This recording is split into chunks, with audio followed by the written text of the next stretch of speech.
岩観光察ラジオへようこそ。あなたは深夜の街でポツンと明るいコインランドリーを見つけて、なぜか足を止めてしまったことはありませんか？誰もいない店内で誰かの洗濯物だけがぐるぐると回り続けている。あの光景にはただの便利な店とは違う説明しにくい不安があります。終電もとうに終わってしまったような深い夜、昼間はたくさんの人が行き交っていた道も、この時間になればまるで嘘のように静まり返っています。聞こえるのは自分の足音だけ、あるいは遠くの道路を走り抜けるトラックの低いエンジン音。世界中の人々が眠りにつき、街そのものが呼吸を潜めている。そんな全てが停止してしまったかのような時間です。空には星も見えず、ただ重たい雲が垂れ込めている。マンションの窓から漏れていた生活の明かりも、今では一つまた一つと消えていき、街全体が巨大な黒い塊のように沈黙しています。そんな暗い夜道を一人で歩いているとき、遠くの方にポツンと不自然な明かりを見つける。街灯の控えめな光とは違う。コンビニエンスストアの親しみやすい明かりとも少し違う。もっと強烈でどこか冷たい人工的な光です。それはまるで暗闇に無理やり穴を開けたような、そこだけが異空間のように切り取られた光の箱です。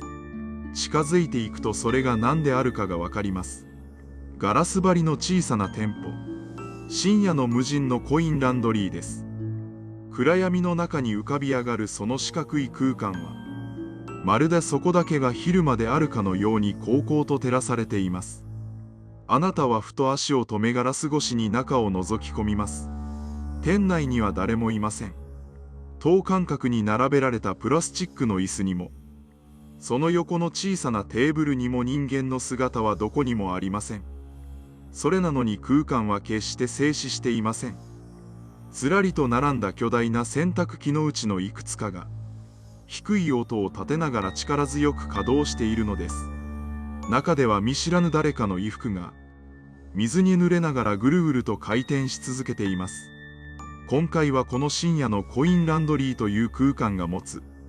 奇妙な違和感の正体について一緒に考えていきたいと思います。まずこの空間に足を踏み入れた時に感じる一つ目の違和感についてお話ししましょう。それは空間を満たしている過剰な光と無人で機能し続けるシステムたちの存在感です。深夜のコインランドリーの照明はなぜかとても無機質で冷たい蛍光灯であることが多いです。鍵を一切作らないような隅々までを白く照らし出す光、それは私たちが家の中でくつろぐための暖かい光とは全く異なる性質を持っています。手術室や精密機械の工場のような一切の曖昧さを許さない徹底的な明るさです。外の街は深い闇に包まれているというのに、このガラスの箱の中だけは逃げ場のないほどに明るい。その過剰な光の下で見渡す店内には、人間が長時間滞在することを前提としていないそっけない設備だけが置かれています。壁際に並べられた硬いプラスチックの椅子、背もたれは低く長時間座るようにはできていません。そこには誰も座っていません。椅子の横の小さなテーブルには、角の擦り切れた古い週刊誌や漫画雑誌が数冊、誰かが暇つぶしに読んだまま無造作に置かれています。表紙は色あせいつの時代のものかもわかりません。それらは本来人間が待機する時間を埋めるためのものです。しかし今その椅子を満たしているのは空気だけであり、雑誌のページをめくる指はどこにもありません。さらに空間の隅に目を向けると、そこにはお金を崩すための両替機が静かに鎮座しています。硬貨を補充されたまま誰かがボタンを押すのを待ち続け、緑色のランプを一定のリズムで点滅させています。その隣には飲料の自動販売機。冷たい飲み物と温かい飲み物を揃え、内部のコンプレッサーが低くうなるような大気音を立てています。そして天井の四隅からは、黒くて丸い防犯カメラのレンズが誰もいない店内をただ無表情に見下ろし録画し続けています。レンズの横では小さな赤いランプがまた焚いています。そこには人間の声や足音といった私たちが安心できる有機的な音が一切ありません。ただ機械たちが自らのプログラムに従って黙々と待機し作業を続けている音だけが白く明るい空間を支配しています。椅子も雑誌も両替機も全ては人間のためのものなのに、肝心の人間がすっぽりと抜け落ちている。そして人間がいなくても防犯カメラは監視をやめず、自販機は冷え続け、洗濯機は回り続けているのです。この過剰な明るさと無機質なシステムの組み合わせが私たちの心にどうしようもない孤独感を呼び覚まします。まるで人間が全ていなくなってしまった後の世界で残された機械たちだけが意味もなく働き続けているような、そんな空想すら抱かせるほどの完璧な自己完結。自分という存在がこの場所では完全に不要なものであると突きつけられているような気がしてきます。次に視覚と聴覚以外の感覚へ目を向けてみましょう。これがこの空間の違和感をさらに深くする2つ目の要素です。コインランドリーの扉を開けた瞬間、あなたの鼻をつく強烈な匂いと空気の質感があります。それは洗剤の科学的な匂いと柔軟剤のひどく甘い香りです。フローラルや石鹸の香りを人工的に濃縮したような、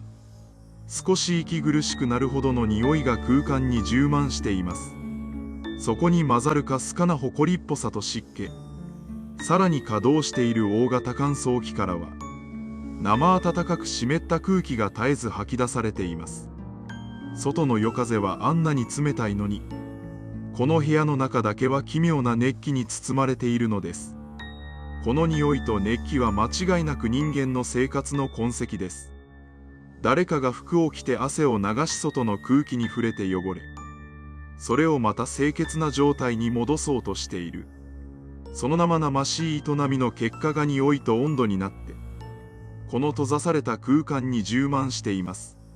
本来洗濯という行為は自宅の洗面所やベランダといった極めてプライベートな空間で行われるものです。自分の汚れを落とすという行為はあまり他人に積極的に見せるものではありません。自宅の洗濯機であればそれは見慣れた日常の一部です。しかしコインランドリーという場所ではその個人的な生活の裏側が誰でも出入りできる公共の空間にむき出しにされています。しかも自分のものではない見知らぬ他人の生活です。生活の匂いがこんなにも濃厚に漂っているのに、その匂いの主である人間はここにはいない。人間そのものは不在なのに、人間の生活の抜け殻だけがそこに存在を主張している。この強烈な矛盾が私たちの心をひどくざわつかせるのです。そして視線は自然と稼働している洗濯機へと向かいます。ガラスの扉の向こうでぐるぐると回り続ける洗濯物。これが3つ目の違和感であり、今回の考察の中心となる不気味さです。赤や青や白の布の塊が水しぶきを上げながら永遠とも思える回転を続けています。それは無地の T シャツであったり、使い古されたタオルであったり、あるいはもっと個人的な下着や靴下かもしれません。水に濡れて重くなったそれらがドラムの回転に合わせて持ち上げられ、そして落下する。ゴウンゴウンという重い音とバシャッという水の音。あなたはそれを見つめながら無意識のうちに持ち主の姿を想像してしまうはずです。この服の持ち主はどんな人なのだろうか。どんな仕事をしてどんな一日を過ごし、なぜこんな深夜に洗濯機を回しているのだろうか。洗濯物を置いたまま近くのアパートに戻って眠っているのか、それとも夜勤に向かう途中で立ち寄ったのか。理由はどうあれ彼らは自分の生活の一部をこの場所に預け、自分自身は別の場所で別の時間を過ごしています。洗濯物というのはその人の生活そのものであり、肌に直接触れる最もパーソナルなものです。その人が今日どこへ行き何をしてどんな汗をかいたのか、衣服はそのすべてを記憶している抜け殻のようなものです。そんな他人の生活の生々しい記録が、こんなにも明るい場所で無防備にさらされている。それを見つめている自分はまるで、他人のプライバシーを不当に覗き見ているような、かすかな罪悪感すら覚えてしまいます。自宅の洗濯機の中であれば何も感じないはずの衣服が、公共の場でガラス越しに展示されていることで、突然意味ありげな標本のように見えてくるのです。人の生活をむき出しにした展示物。それを夜中に一人で見つめている自分。見てはいけないものを見ているのではないかという焦燥感。背後にある防犯カメラのレンズが、そんな自分の後ろめたさを監視しているような気さえしてきます。他人の生活の痕跡を直視してしまうことへの抵抗感が、この空間の気味悪さをさらに増幅させていくのです。本来なら決して交わることのない見知らぬ他人の生活。それが自動化された機械の力によって、あなたの目の前で物理的に回転している。人間の姿は完全に抜け落ちているのに、人間の生活の痕跡だけがここに取り残され動き続けている。持ち主のいない服が機械によって自動で現れ続ける光景は、人間の営みが人間自身から切り離されてしまったような奇妙な感覚を私たちに与えます。私たちが眠り休息している深夜という時間帯に、機械だけが私たちの代わりに生活の処理を行っている。便利であるはずのそのシステムが、ふとした瞬間にとても冷たく恐ろしいものに見えてくるのです。人間がいなくても生活はこうして自動で回っていく。その事実が静かな恐怖となって忍び寄ってきます。日常の中に潜む違和感は一度名前をつけてしまうと、次からは少し違ったものに見えてくるはずです。さらに4つ目の違和感として、この空間と外の世界との境界線について考えてみましょう。コインランドリーの中から外の景色を見てみてください。あるいは外から中を見つめている自分を想像してください。そこにあるのは一枚の薄いガラスです。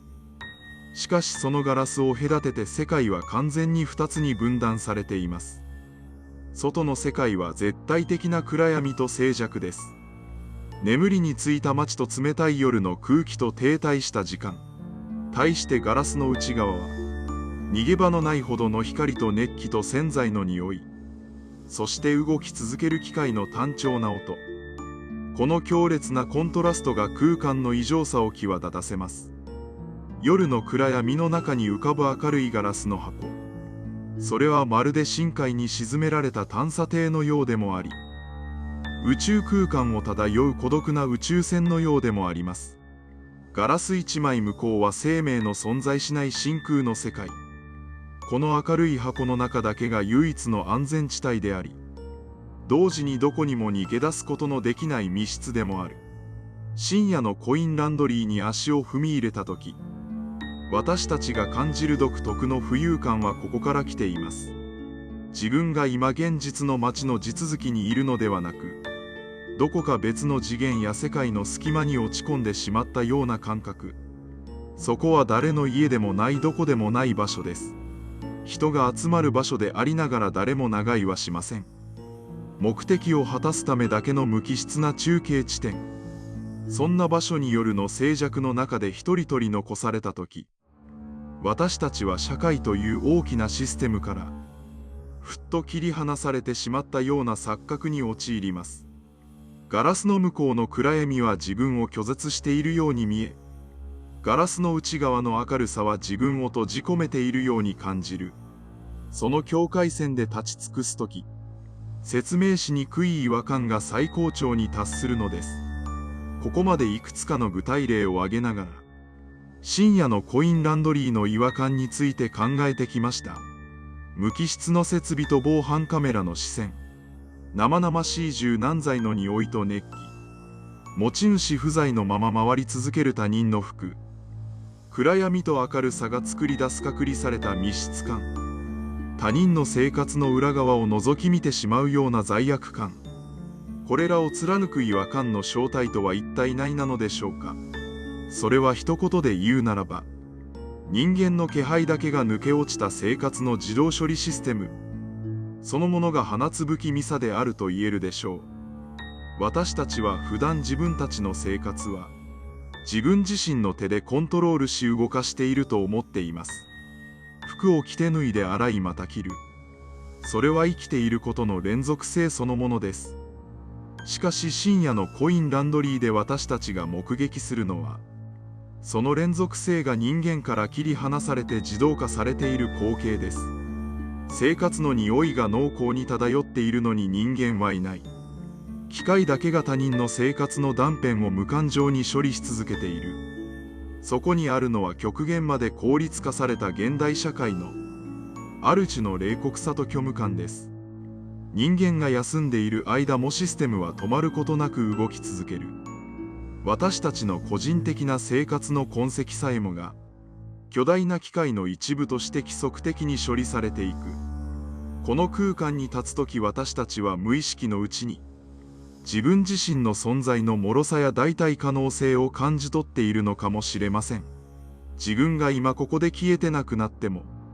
あの洗濯機は設定された時間が来るまで回り続ける。世界は何事もなかったかのように動き続ける。そのどうしようもない孤独感こそが、私たちがコインランドリーに感じる静かな不安の正体なのです。人間不在の空間で生活だけが回り続ける。その光景は私たちが作り上げた文明の少しだけ歪んだ鏡のようなものなのかもしれません。さて、あなたがそんな物思いに沈みながら回り続けるドラムをじっと見つめているとしましょう。赤や青の布が水しぶきを上げながら単調なリズムで落ちていく。その動きに催眠術をかけられたように立ち尽くしていると、唐突にその瞬間は訪れます。ピーという短い電子音、あるいはカチッという硬質な機械の音、設定されたプログラムが終了した合図です。これまで空間を支配していた重いモーター音がふっと途切れます。惰性で数回回ったドラムがゆっくりと停止。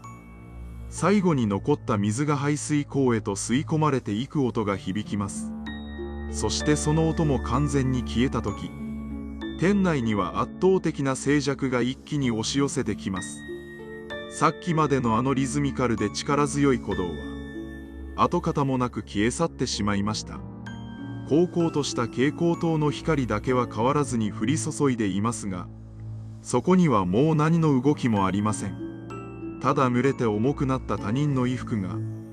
ドラムの底で静かに横たわっているだけです。機械が止まった瞬間、空間にかかっていた魔法が解けます。それは映画のフィルムが突然切れてしまったような、あるいは夢から不意に覚めさせられたような感覚です。自動で処理され続けていた他人の生活はただの濡れた布の塊へと戻り沈黙してしまいます。そしてここから新たな不安の時間が始まります。洗濯が終わったのなら持ち主がそれを取りに来るはずです。しかし数分待っても5分待っても誰も現れません。夜の静寂の中であなたと放置された濡れた衣服だけが取り残されています。このまま誰も取りに来なかったらどうなるのだろうか。持ち主は洗濯物を入れたまま何かあったのではないか。あるいは最初から持ち主など存在しなかったのではないか。そんな妄想さえ頭をよぎります。機械が動いている間は作業中という理由がありました。しかし作業が終わってしまった今、残された衣服は完全に目的を失った異物と化しています。止まった機械の前で持ち主が現れない時間を過ごすのは、動いている機械を見るよりもはるかに不気味で落ち着かないものです。その深い静寂の中であなたはふと我に返ります。自分はこんな深夜に他人の洗濯物が現れ、そして止まるのをただ一人でじっと見つめていたのだと。その事実が急に滑稽で少しだけ空恐ろしく感じられます。ガラスの向こうを見ると夜の街は相変わらず暗く静かです。先ほどまで感じていた宇宙船に乗っているような浮遊感は消え、あなたは再び現実の冷たい夜の空気の中へと引き戻されます。切り取られていた時間が再び動き出し、元の日常に接続される瞬間です。コインランドリーを出て再び暗い道を歩き始めるとき、背中に感じるあの過剰な明るさは、もう先ほどほどの不気味さを持っていません。しかし心の中には少しだけ冷たくて寂しい余韻が残っています。あの機械が回り続けていた間、自分は確かに日常の隙間にある奇妙な空間に触れていた。誰もいない場所で生活だけが動き続けるという矛盾した世界の裏側を覗き見てしまった。そんな不思議な時間だったという感覚だけが消えずに残るのです。次にあなたが深夜にコインランドリーの前を通りかかったら、その時もまた誰かの洗濯物が回り続けているかもしれません。その無機質な音と冷たい光を前にした時、あなたはきっとこれまでとは違う何かを感じるはずです。あのガラスの箱の中で回り続けているのは、ただの衣服ではなく人間の不在そのものなのだと。私たちが眠る間に働き続ける世界の冷たい鼓動なのだと。その違和感に気づいてしまったあなたはもう、ただの明るい場所としてそこを通り過ぎることはできないでしょう。日常の風景は一度その正体を知ってしまうと、二度と元の姿には戻らないのですから。それでは今回はこの辺りで、違和感考察ラジオ。あなたの夜の少しだけ不思議な時間のささやかなお供に慣れていれば幸いです。また次の違和感でお会いしましょう。